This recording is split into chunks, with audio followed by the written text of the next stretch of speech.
Hey, everybody. It's time for the Friday afternoon VAR on the charts.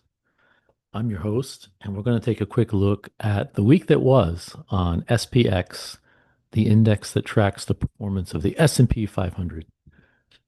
And without further ado, here goes. So, what you should be able to see there is the screen showing the daily chart for today. The market went down right at the opening bell and it was a very choppy day, as you can see here in the chart. This is the 1 minute chart. You see the candlesticks are very big and really lacking much of a trend.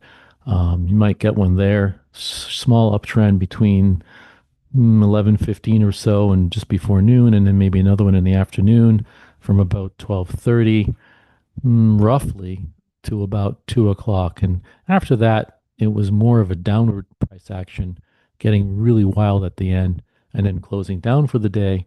39 points, not huge down, 0.67%. So kind of a really, as I said, choppy day. And where does that leave us on the on a broader, more long-term perspective? Let's take a look. So I've opened up the 3 month chart on SPX. You see at the far left, we had the trend line down from the all time high, and that was something like 22% or so. And then you see on the blue line here going up, you see an upward trend that I drew from that bottom, from that low. And I didn't put that, I kind of ignored that. If you draw it roughly, the point is that by the end of the market on Tuesday, we were below that upward trending slope, meaning that the more recent uptrend was broken. You see a box here shaded in brown. I drew that box, and that roughly also coincides. The 200-day moving average is right in there. So today's close puts us just inside that box. What is that box? That is a gap that we left on the way up. Remember, we blew right through the 200-day moving average back on the close of the on the 9th of May to the opening of the market on the 12th, Monday morning on the 12th, and blew right through it and kept on going. And there's an old expression about all gaps must be filled. Is this gap going to get filled? Ideally not, but today's price action, the low for today touched right above the 200-day moving average. So again, that's not necessarily a positive sign. If you recall, last week when we were talking about the chart, we were up here on this bar right here, closing the week at roughly 59.50, and we were saying there was not one initia or one iota of bearish looking action on this chart. We also cautioned you, though, saying that this sort of a slope was likely not to continue forever. And then with the monthly calls, the monthly options expiration was last Friday, and there was, as I read, a lot of call action in the market, and those, of course, came off as those options expired or were closed out. So this week, it was always likely there was going to be some consolidation, some perhaps retracing of some levels. But what really sent the market into disarray was Wednesday, specifically around just after 1 p.m. in the 20-year bond auction that apparently didn't go very well. It sent the market tumbling, and of course, after an event like that happens, everyone looks for a reason. Oh, why did it happen? Well, it happened, which brings up another point. Is that a couple of points actually? You need to always be aware of catalysts. I mean, some of them are nice, and they tell you when they're happening, like earnings on a particular company, or federal FOMC meetings where they announce the new interest rates or the lack of change in the interest rates. And those you know about.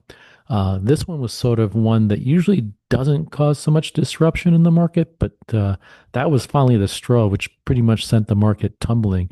Uh, the other point, I mean, closed down over 100 points on Wednesday. We can go back and take a look at it, but it was ugly. Uh, and a reminder to people to always have stop losses in place, and even those get triggered, and you can't necessarily stop a loss, but the idea is to stop a catastrophic one. So today's again, we closed again on a lower high for a lower high, and it's the basically fourth straight down day.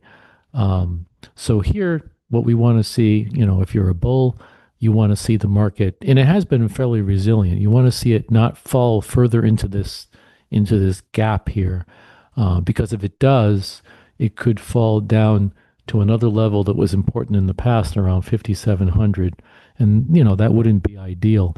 You want it to basically rebound here if it's going to continue in this uptrend. Because we still don't know on a bigger picture if this whole uptrend was just an uptrend in the bigger bear market that we've yet to see, or whether this is just a temporary pullback, which is necessary in order to initiate further, upward price action. We don't know. In terms of moving averages, though, again, we're sitting just above the 200-day moving average. And these past 3 days of downward motion have taken us well below the short-term moving average, the 5-day.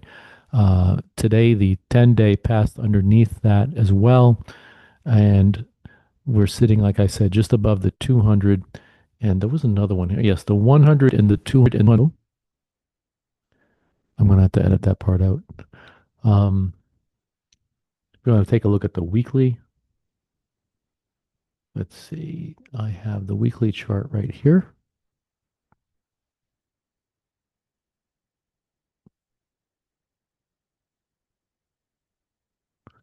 On the weekly chart, this is the price action for this week. So we're sitting, again, interestingly enough, today's low touched right at the 20-week moving average.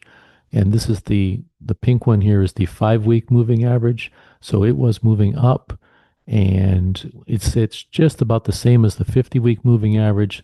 These moving averages are all kind of converging. So we don't know really yet.